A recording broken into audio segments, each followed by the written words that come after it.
Viviendo son tan evidentes de esta verdad que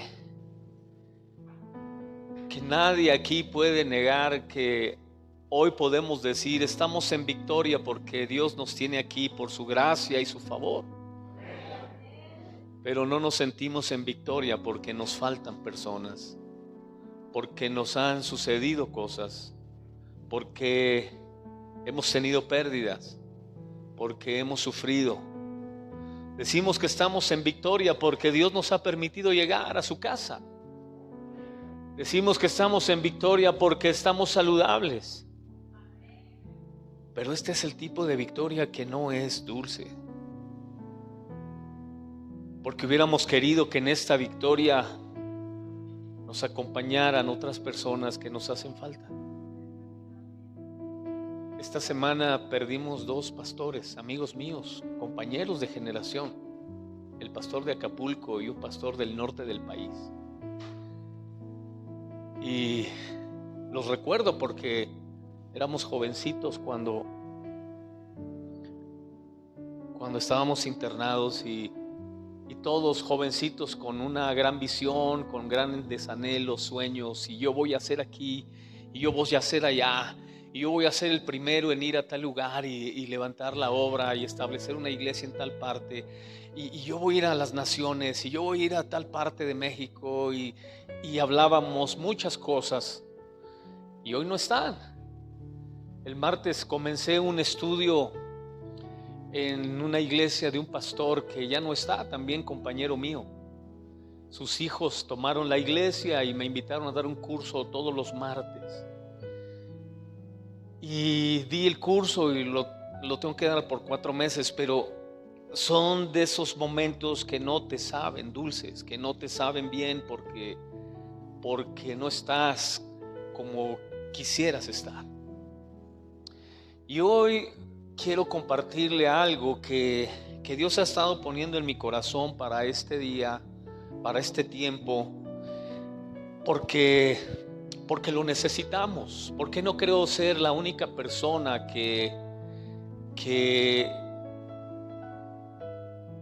tiene momentos donde no quiere continuar, no quiere seguir. Y no me refiero a seguir viviendo o a continuar en el Señor, no. Me refiero a que no quiero seguir en medio de todo este ambiente tan oprimente, tan fúnebre, tan enfermizo, tan lleno de malas noticias, y que decimos tiene que haber algo más. No puede ser la vida todo esto, no puede ser la vida lo que nos ha tocado ver en todo este tiempo. Tiene que haber algo más. Acompáñeme por favor al libro de Salmos, capítulo 23, un capítulo que nos sabemos todos de memoria, pero que quiero rescatar un principio de él en el verso 6, un principio que nos llevará a hacer un tremendo recorrido a través de toda la palabra del Señor y recorrer lo que dice la Escritura acerca de la casa de Dios.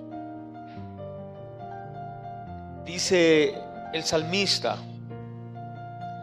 ciertamente el bien y la misericordia me seguirán todos los días de mi vida, y en la casa de Jehová moraré por largos días. Padre, te damos gracias por la palabra que hoy nos vas a hablar. Te damos gracias, Señor, por el privilegio que tenemos de estar en tu casa.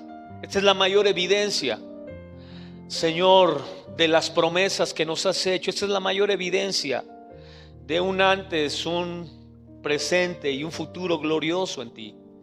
Padre, te damos gracias por la palabra que hoy vas a hablar a nuestra mente, a nuestro espíritu, y que, Señor, encontrará cabida, encontrará un lugar donde producir fruto al 30, al 60 y al 100 por uno. En el nombre de Cristo te damos gracias, Dios. Amén. Amén. Hace una declaración el rey David sobre la casa de Dios como la meta final. La meta final de el rey David es volver, es regresar a la casa de Dios. Y es una declaración que cobra mucho sentido, mucha importancia por esta razón. Yo le he explicado a usted que en el idioma hebreo es distinto al español. Nosotros en el español tenemos pasado, presente y futuro. En el idioma hebreo no existe el pasado, el presente, el futuro como lo usamos nosotros. En el hebreo solo existen dos tiempos, que es el tiempo perfecto y el tiempo imperfecto. No hay más. Pues cuando tú lees la Biblia y te encuentras un pasaje como este donde David dice: en la casa de Jehová moraré por largos días, el decir moraré está hablando en un tiempo perfecto. El tiempo imperfecto en el hebreo solo pertenece al pasado, y el tiempo perfecto en el hebreo pertenece al presente y pertenece al futuro. Es decir, que cuando David dice: en la casa de Jehová moraré por largos días, está hablando del presente y del futuro. Es decir, que estoy morando en la casa de Dios y regresaré y volveré a la casa eterna de Dios. Vivo en la casa temporal de Dios, estoy en la casa temporal de Dios, momentánea de Dios, que es en la que estamos usted y yo hoy. Pero yo estaré en la casa de Dios por la eternidad. Es lo que está diciendo David. Volveré a la casa de Dios. ¿Por qué está hablando de volver a la casa de Dios? De regresar a la casa de Dios, de morar en la casa de Dios eternamente. ¿Sabes por qué lo está diciendo? Porque lo que David quiere que entendamos en cierto sentido, de manera un tanto entre líneas en el Salmo 23, es que hay un origen al que nosotros pertenecemos, que nosotros venimos de un lugar al que vamos a regresar. Si vamos a regresar a la casa de Dios, lo que quiere decirnos es que de ahí salimos. Diga conmigo: yo salí de la casa de Dios y voy a volver a la casa. Son de las cosas que yo siempre admiré de los norteamericanos. Los norteamericanos cuando se refieren a la muerte no lo hacen como los mexicanos. Los mexicanos decimos: va a venir la calaca por mí, la huesuda ya me anda persiguiendo. Así decimos los mexicanos. Los americanos dicen: volveré a mi casa, voy de regreso a casa. Porque es la idea hebrea de que en algún momento yo salí de la casa de Dios, y pudiéramos profundizar a través de la palabra de Dios de por qué salimos de la casa de Dios, para qué salimos de la casa de Dios y por qué vamos a regresar a su casa. Pero lo que quiero que primeramente entendamos es que cuando David está hablando de volver y de regresar a la casa, de alguna manera es la reacción de David por el hecho de que está en un escenario tan complicado, está experimentando un momento tan difícil, está pasando circunstancias tan adversas, que estoy seguro que cada uno de nosotros entiende esta expresión de David. Porque cuando vives momentos difíciles y dolorosos es cuando quieres regresar a la casa, es cuando quieres volver a casa. Nada más es cuestión de asomarnos allá afuera y ver cuánta gente ha muerto por el COVID, cuántos amigos, cuántos familiares, cuántas personas ahorita están en sus casas combatiendo contra el virus, algunos con las consecuencias de la vacuna que se pusieron en la semana. Y te asomas al mundo, te asomas a las noticias y dices: quiero volver a casa mejor. Prendes las noticias y escuchas un hombre que asesinó a su hija en el norte del país. Prendes las noticias y escuchas de un chamaco que tomó una escopeta y le disparó a su padre en el pecho. Prendes las noticias y escuchas cantidad de tragedias en China, en Europa, en diferentes partes del mundo, ya sea por el exceso de agua o por la sequía, por cualquier circunstancia, y dices, quiero volver a casa. No sé si aguante tantas cosas que están sucediendo, que están pasando. No sé si soporte en algún momento una noticia más cercana a mí. Cuando escuchamos noticias en otras partes y de amigos y de compañeros de ministerio con siervos en la obra, nos duele, pero decimos, ¿en qué momento esto se va a acercar mucho más a mí? Y es cuando aparece este pasaje en tu mente y dices, quiero volver a casa, porque es tan difícil entender todo esto. De los momentos más difíciles que le puedo decir que he pasado, de las tareas más difíciles, es dar un beso final, es dar un último beso a un cuerpo frío, a unos labios fríos que no te corresponderán con lo mismo. Le digo que es de los momentos más difíciles porque cuando sabes que tienes que decir adiós, se resiste el espíritu, se resiste la mente y el corazón a decir adiós. ¿Sabes por qué? Porque no fuimos creados para decir adiós. No fuimos creados para decir adiós y despedirnos. No vemos en la escritura que Dios haya diseñado al ser humano con ese chip, con esa forma de pensamiento que le ayude a enfrentar un momento así y decir adiós. Pero lo que sí sabemos ahora es que hay un lugar en la casa de Dios para usted y para mí, donde nunca volveremos a decir adiós, donde nunca nos volveremos a despedir, donde no habrá jamás el por qué pasar por un momento tan doloroso y tan difícil como el último beso.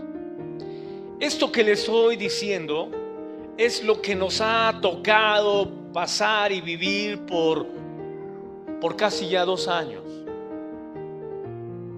En diferentes maneras y formas, pero lo hemos estado experimentando.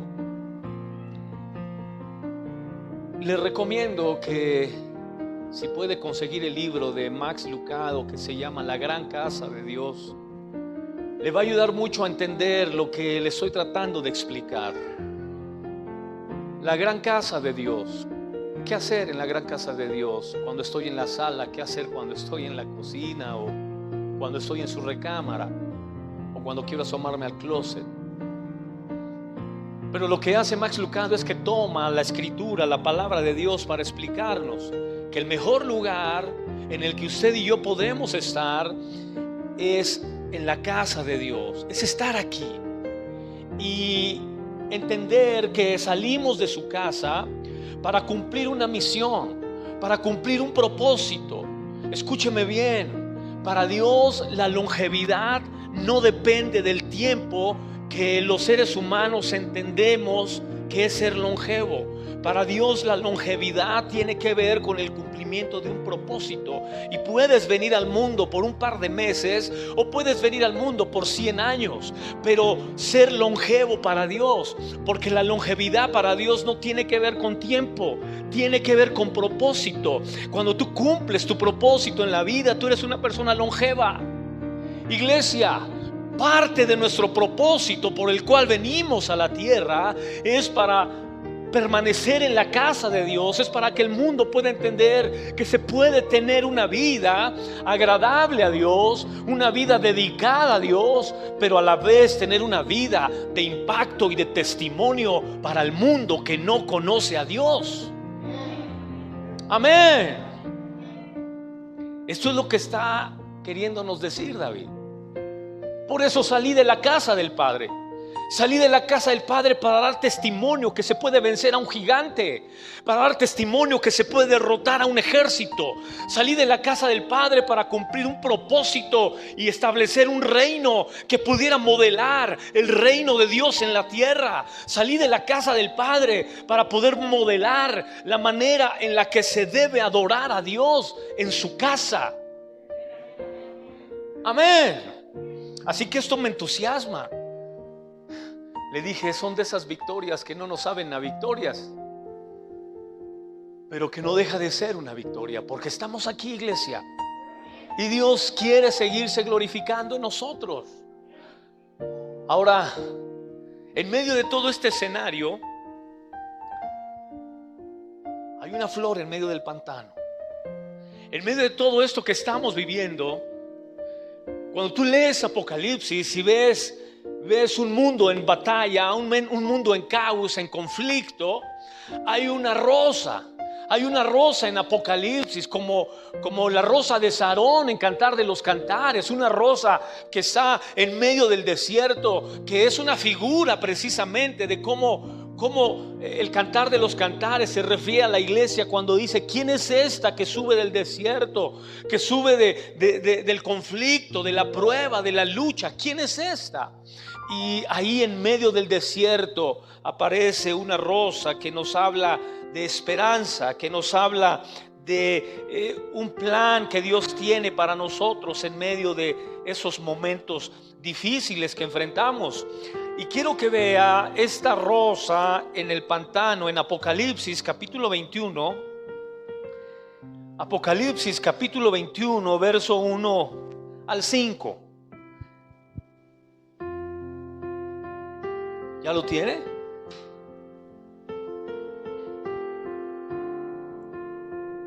Dice de la siguiente manera: vi un cielo nuevo y una tierra nueva, porque el primer cielo y la primera tierra pasaron y el mar ya no existía más. Y oí una gran voz del cielo que decía: he aquí el tabernáculo de Dios en los hombres. Subraye: y Él morará con ellos. Subráyelo en su mente, porque sé que muchos no traen pluma.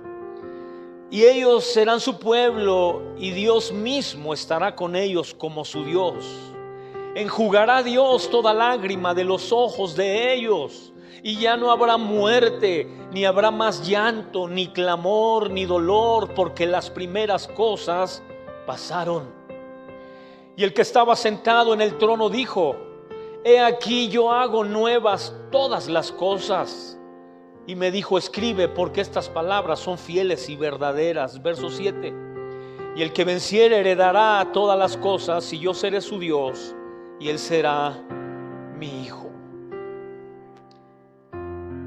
Qué tremendo pasaje acaba de darnos Dios esta mañana, porque el escritor es Juan. Juan, cuando escribe Apocalipsis, es un hombre ya viejo, muy viejo. Para cuando Juan escribe Apocalipsis, el viaje había sido muy duro ya para él. Ya había sufrido persecuciones, ya había sido exiliado en la isla de Patmos, ya había sufrido terribles pérdidas. Los amigos ministeriales que comenzaron con él haciendo la obra de Dios, los apóstoles, la mayoría ya habían muerto, ya habían sido martirizados, muchos de ellos. La historia describe muchos de ellos cómo fueron martirizados, torturados. Y Juan llega siendo un viejo, cansado.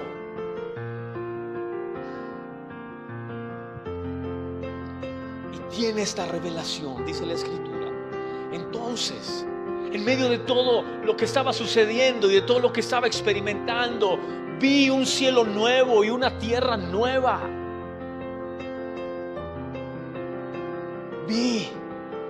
Vi al Cordero, al que estaba sentado en el trono.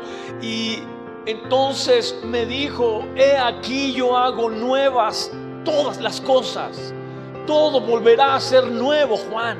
Imagínese por un instante, Juan tenía años y años que había visto al Señor, que lo había visto cara a cara, que había estudiado a los pies de Él, que lo había visto hacer milagros, que lo había visto manifestarse gloriosamente. Y pasan años y lo vuelve a ver ojo a ojo. Y le dice algo que hoy Dios nos dice a usted y a mí: que Él enjugará toda lágrima.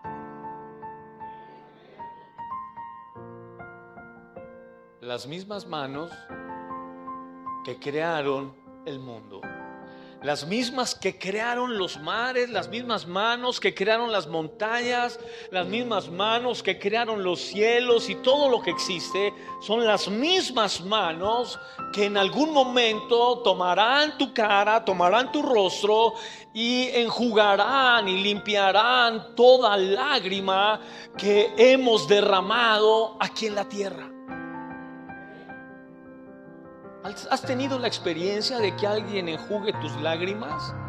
Tal vez tu mamá, tu papá, tal vez tu esposo, tu esposa, algún familiar, hermano que haya enjugado tus lágrimas en algún momento difícil.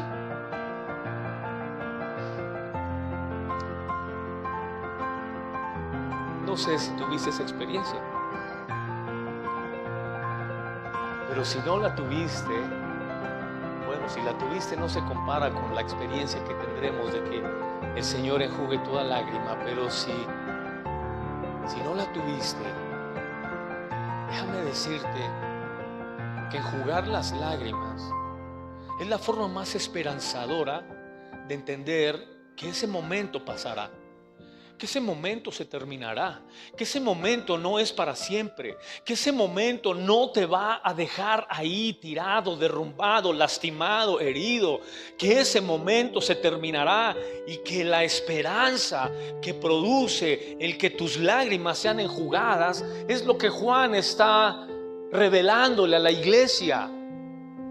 Esas mismas manos que crearon al mundo son las que van a enjugar tus lágrimas, pero también son las mismas manos que se retorcieron cuando fueron clavadas en la cruz del Calvario. Las mismas.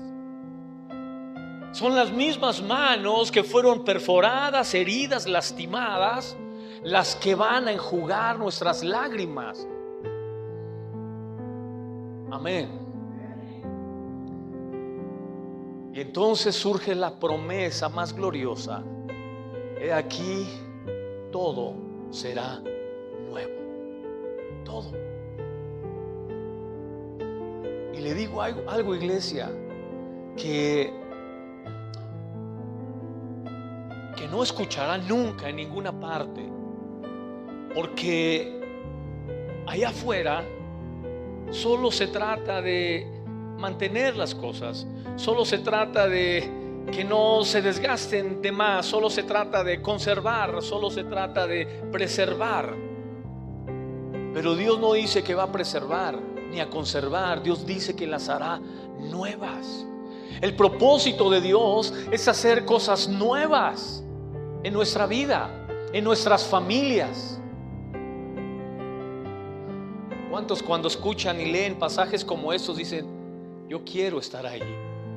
Yo quiero estar ahí donde todo es hecho nuevo. Yo quiero estar ahí donde dice la Escritura que no habrá más muerte. Cuando escuchas y lees un pasaje como este que dice: y no habrá más muerte, inmediatamente, ¿qué se viene a tu mente? El dolor de la muerte, el dolor de la pérdida. Y todos lo hemos experimentado. Y sabemos que es un dolor muchas veces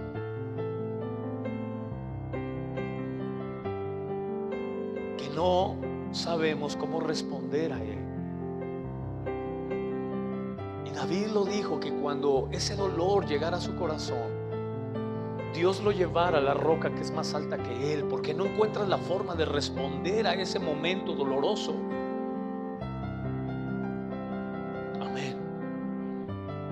He aquí yo hago las cosas nuevas. Yo voy a hacer algo nuevo. Leí la historia de un hombre que tenía a su hija moribunda en sus brazos. La niña tenía 10 años. No entendía del todo la muerte, pero sabía que iba a terminar su vida. No entendía del todo cómo sucede el tema de la muerte, pero sí concebía y sí se imaginaba cómo era que en algún momento ella iba a dejar de estar con ellos. Y le preguntó a su padre, le dijo: ¿qué va a suceder cuando yo muera? Trato de entenderlo, pero me gustaría saber cómo lo entiendes tú. Y él le dijo: es muy sencillo, hija. Sucede como cuando te quedas dormida en mis brazos en la sala y al otro día despiertas en tu cama. Eso es lo que es la muerte. Y eso es lo que sucederá. Te quedarás dormida en mis brazos y despertarás en la casa de Dios.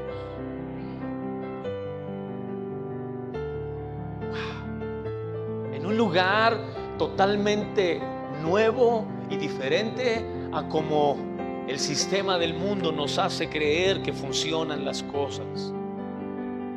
Dice la Escritura a través de este pasaje de Apocalipsis capítulo 21 que verso 4: Dios enjugará toda lágrima de los ojos de ellos y ya no habrá más muerte. ¿Cómo es que no habrá más muerte? Ahora, Dios sabe cuánto nos duele la muerte. Escúcheme, iglesia. Si usted es de los que piensa y dice: es que como Dios está en el cielo, Él no sabe lo que nos pasa a los seres humanos en la tierra. Dios enterró a su hijo. Dios sabe lo que es la pérdida. Dios sabe lo que es el dolor de la muerte de un hijo, porque Él enterró a su hijo. Y son una de las promesas más gloriosas que Dios ha preparado para usted y para mí. El que la segunda muerte no tiene potestad sobre nosotros jamás. ¿Por qué? Porque ahora Dios, el que permitió que saliéramos de su casa para cumplir un propósito en la tierra, nos tiene preparada una morada en la casa de Él. Amén.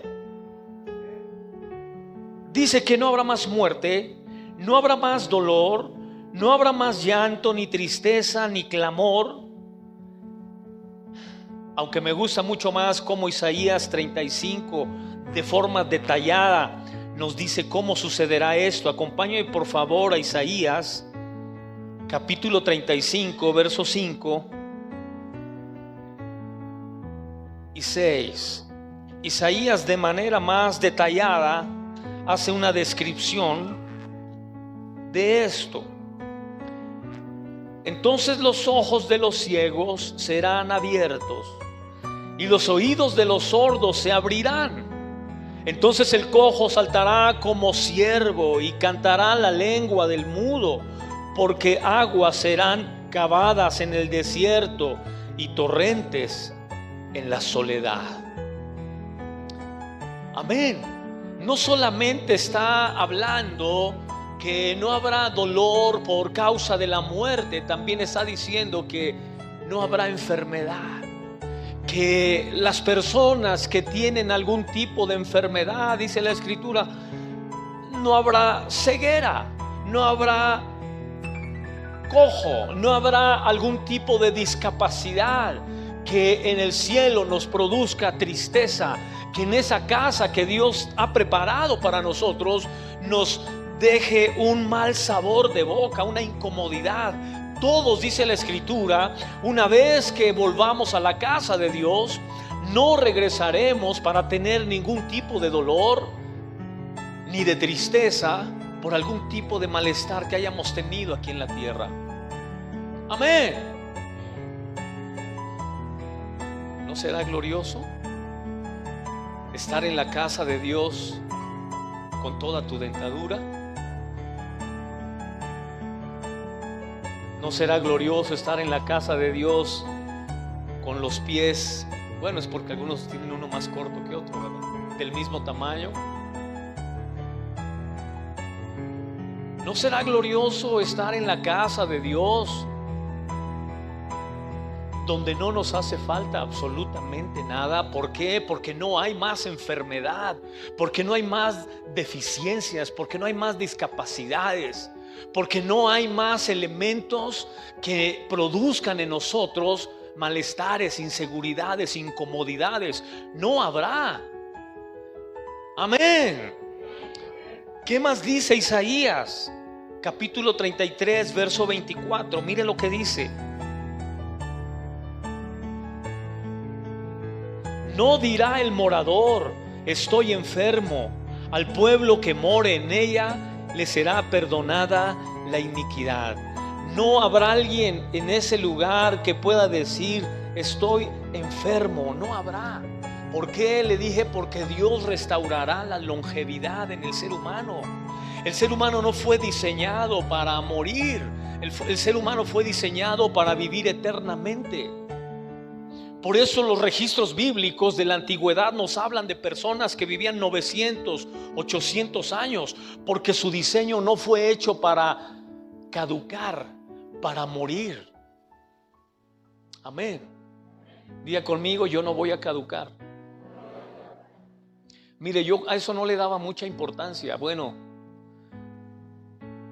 nunca se la di, porque cuando yo fui niño le he dicho que viví con muchas limitaciones económicas y de alimento mucho, así que lo que se me ponía enfrente me lo comía. Y empecé a darle importancia por mi nieto. Mi nieto, todo lo que compra siempre ve la fecha de caducidad. O se va a comer algo y ve la fecha de caducidad y dice: César, esto ya caducó, César. Y yo digo: ¿y eso qué? Yo me como caducado, echado a perder y todo. Yo no sé si usted entiende eso, si vivió eso, pero los que vivimos eso, yo soy de lavar el jamón, las salchichas verdes y comérmelas, que están babosas, se lava y se come y punto, porque vengo de ahí. Pero él no es así. Él todo ve si caduca o no, si sirve o no sirve. Lo que le trato de explicar a él es decirle: la fecha de caducidad es solo una aproximación, es una sugerencia. No es que hoy caducó y hoy se echó a perder. Te está sugiriendo. Diga conmigo: es una sugerencia, para que usted no tenga ese problema de ya caducó. Solo es una sugerencia. Se la puede comer, no pasa nada. Nomás no después de 2-3 meses, Pero le estoy diciendo que a eso yo no le daba importancia, y todavía no se la doy, pero las nuevas generaciones son diferentes. Y él revisa las cosas y ve si está caducado o no, y si no, no se lo va a comer. Y yo digo: presta para acá, yo no tengo problema. Iglesia, en la casa de Dios, entiéndelo, no hay gente que caduca. No hay gente enferma, no hay gente desfasada, no hay gente con limitaciones intelectuales, emocionales. No las hay.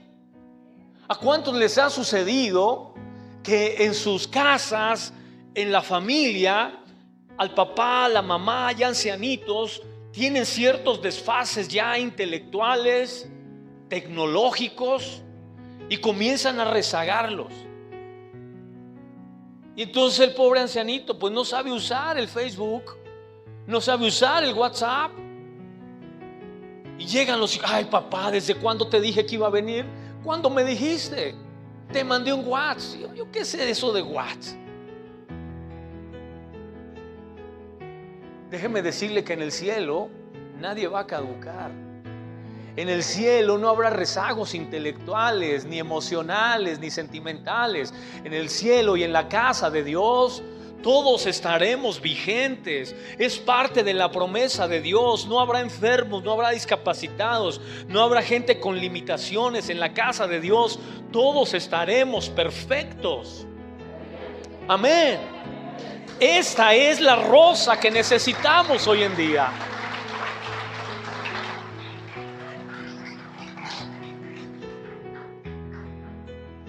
Iglesia, yo necesito esta flor, necesito esta rosa en este tiempo en el que ya no sabes qué hacer. No sabes, es real, iglesia. Como nunca antes veo una terrible confusión en todos los escenarios. En todos, en lo social, en lo científico, en lo religioso. Una tremenda confusión. Hay pastores que están saliendo a decirle a sus congregaciones que no se vacunen.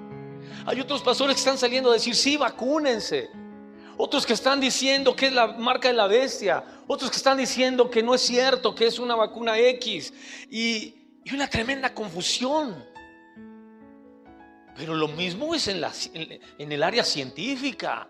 Los científicos están batallando, no se ponen de acuerdo para tener una posición sobre el virus, sobre las vacunas. No hay. Y en todos los escenarios ves esto. ¿Qué es lo que vamos a hacer como iglesia? ¿Vamos a escuchar lo que dicen los religiosos, lo que dicen los intelectuales, los científicos? ¿O vamos a escuchar lo que dice la palabra de Dios? Dios dice: no habrá enfermedad en mi casa. Tú saliste de mi casa, dice Dios, y tú volverás a mi casa. En mi casa no tendrás ninguna clase de enfermedad. Amén. Y esta es la flor que hace que este pantano nos dé esperanza. Pero hay muchas más. Mire lo que dice la escritura. Joel capítulo 22. Tantito más adelante, Joel capítulo 22, capítulo 2, perdón, si no tiene 22 capítulo 2, verso 26 y 27. Dice de la siguiente manera: comeréis hasta saciaros y alabaréis el nombre de Jehová vuestro Dios, el cual hizo maravillas con vosotros, y nunca jamás será mi pueblo avergonzado.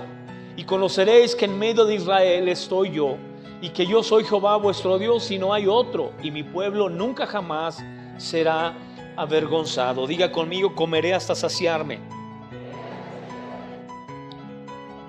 Aleluya.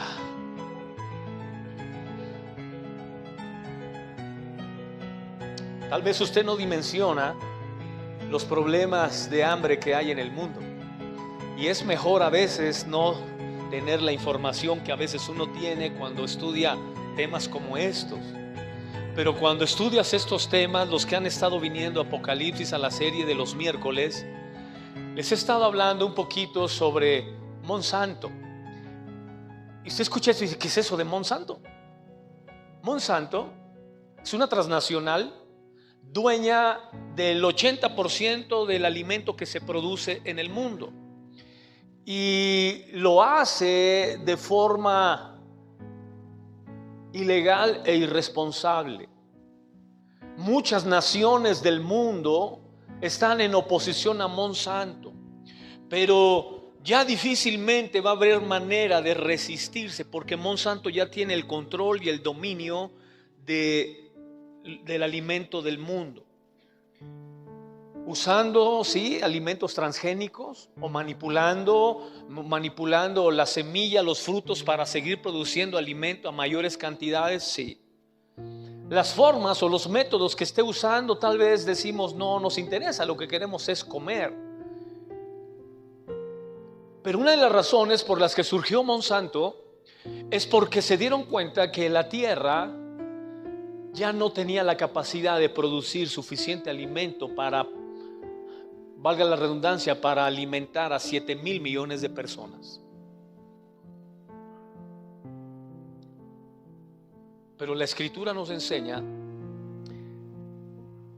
que al principio no fue así.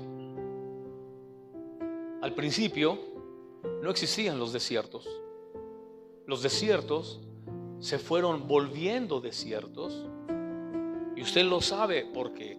Porque el pecado alteró la creación y comenzó a descomponerse toda la creación, y las zonas fértiles se comenzaron a volver infértiles y a producir cada vez menos, hasta terminar en desiertos.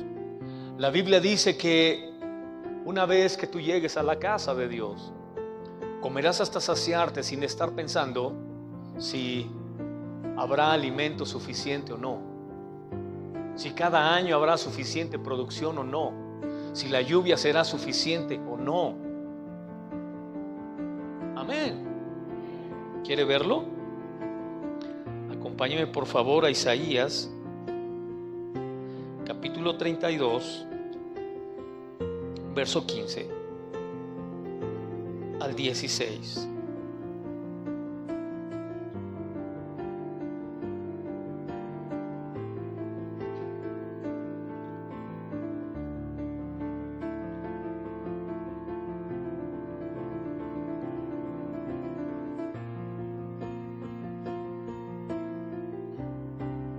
Hasta que sobre nosotros sea derramado el Espíritu de lo alto y el desierto se convierta en campo fértil, el campo fértil sea estimado por bosque, y habitará el juicio en el desierto, y en el campo fértil morará la justicia. Hasta que el desierto se convierta ¿en qué? En campo fértil. ¿Qué dijo Juan en Apocalipsis? Yo hago nuevas todas las cosas. Yo hago nuevas todas las cosas. El ser humano está buscando la manera de mantener las cosas, la manera de componerlas, de restaurarlas, pero Dios dice: yo haré nuevo todo como era al principio. Yo haré nuevo todo como era perfecto. Usted sabe bien que la Escritura nos habla, por mencionar este ejemplo, de un solo continente. Antes que la tierra se partiera en diferentes continentes, solo existió uno, y en ese continente existía el suficiente alimento para mantener al ser humano.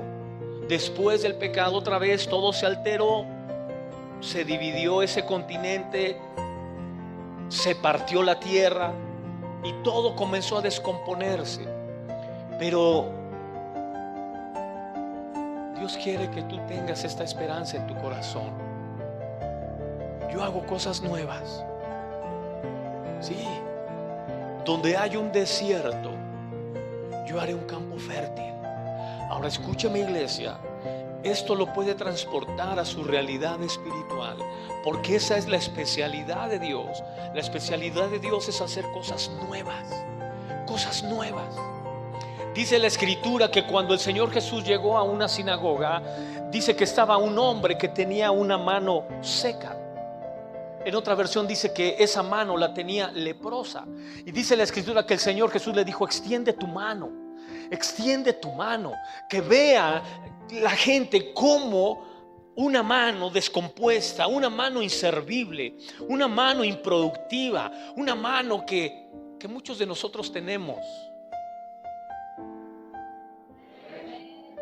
y que la escondemos, y que no queremos que la vean, y que no queremos que se enteren, y que nadie sepa nuestra mano, porque seremos rechazados. Jesús le dijo: extiende tu mano, esa mano improductiva, infértil. Y dice la Escritura que le fue dada una mano nueva. El texto dice la mano le fue restaurada, pero en el original griego dice que le fue dada una mano nueva. Esa es la manera como Dios hace las cosas. Dios hace nuevo todo. Iglesia, estamos viviendo tiempos donde no va a ser suficiente arreglar cosas, no va a ser suficiente poner empeño por reparar ciertas cosas en nuestra vida. Necesitamos que Dios venga y haga las cosas nuevas. Amén.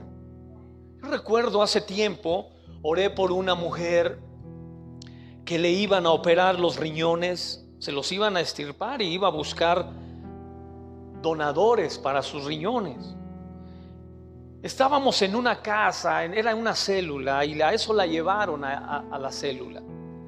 Y oré por ella y le dije: Señor, no te pido que le restaures, le arregles sus riñones, te pido que se los hagas nuevos. Y oré por un milagro creativo. Y cuando esa mujer fue al hospital para que la operaran, le dijeron: ¿qué se hizo?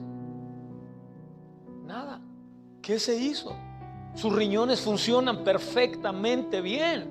ni siquiera al 30, 40, funcionan perfectos. Dios tenía un propósito para ella, por eso la dejó vivir y por eso le dio riñones nuevos. Iglesia, usted está en la casa de Dios, está cumpliendo un propósito. Usted va a ir a la casa de Dios, escúcheme, pero no es el tiempo de ir todavía a la casa de Dios.